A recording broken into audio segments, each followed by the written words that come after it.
Biasanya setiap tahun kita dengar kabar yang bikin perokok mengeluh, cukai rokok naik.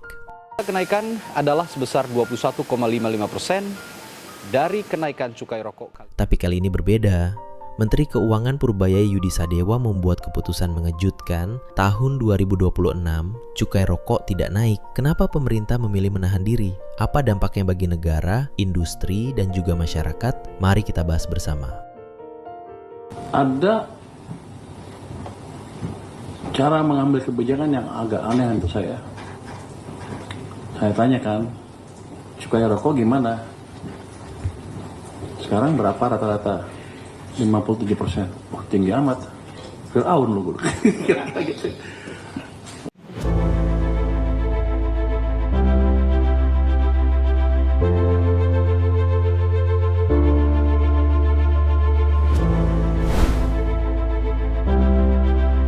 Dalam pertemuan dengan Gabungan Perserikatan Pabrik Rokok Indonesia atau GAPRI, Purbaya menegaskan bahwa tarif cukai hasil tembakau untuk tahun 2026 tetap, alias tidak berubah. Bahkan, ia sempat terpikir untuk menurunkan tarif, tapi karena tidak ada permintaan dari pelaku industri, akhirnya diputuskan cukup stagnan saja. Saya sudah tadi pagi ketemu dengan GAPRI ya, Gabungan Pengusaha Rokok Indonesia, dan ada beberapa orang di situ. Antara lain dari Jarum, dari Gudang Garam, dari Bismillah, siapa lagi gitu beberapa. Ya, kita masih diskusi macam-macam, mereka memberi masukan banyak sekali.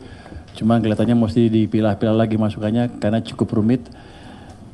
Kayaknya mereka juga bingung masukan apa yang pas. Tapi saya minta mereka tulis masukannya lagi, diskusi antara mereka sehingga masukannya nggak menguntungkan satu atau merugikan yang lain. Tapi satu hal yang saya diskusikan dengan mereka, apakah saya perlu merubah tarif cukai ya? Tahun 2026, mereka bilang asal nggak dirubah udah cukup. Ya udah, saya nggak rubah. Tadinya padahal saya mikir mau nurunin, dia minta saya, ya udah. Dia bilang udah cukup, ya udah. Jadi salahin mereka aja sendiri. Salah mereka itu nyesel.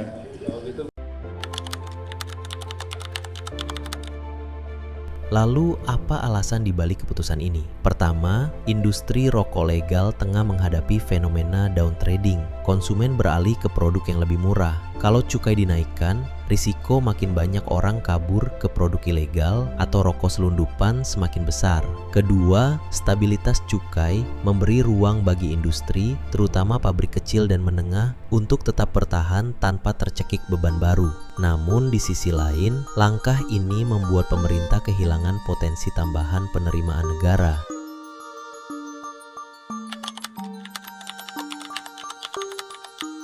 Keputusan ini punya dampak berlapis. Bagi industri, ini jadi angin segar. Mereka bisa lebih tenang merencanakan produksi. Bagi pedagang dan konsumen, harga rokok kemungkinan besar tidak akan naik signifikan.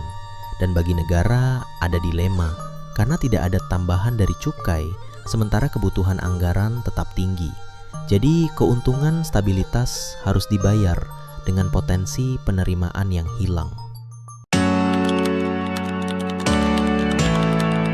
Tentu saja tidak semua pihak setuju. Ada yang menilai kebijakan ini bisa menghambat program pengendalian rokok untuk kesehatan masyarakat. Jika harga tetap stabil, konsumsi rokok bisa tetap tinggi. Selain itu, pengawasan terhadap rokok ilegal tetap harus diperketat. Tanpa itu, kebijakan ini bisa jadi hanya menguntungkan segelintir pihak. Keputusan tidak menaikkan cukai rokok di 2026 membuka banyak pertanyaan. Apakah ini strategi jangka pendek demi menyelamatkan industri? Atau justru langkah kompromi yang bisa menekan target kesehatan publik? Jawabannya mungkin baru terlihat beberapa tahun ke depan. Kalau menurut kamu, keputusan ini lebih banyak untungnya atau justru merugikan negara? Tulis pendapatmu di kolom komentar. Jangan lupa like, share, dan subscribe. Karena kami akan terus membahas isu-isu penting yang memengaruhi hidup kita semua. Sampai jumpa di video berikutnya.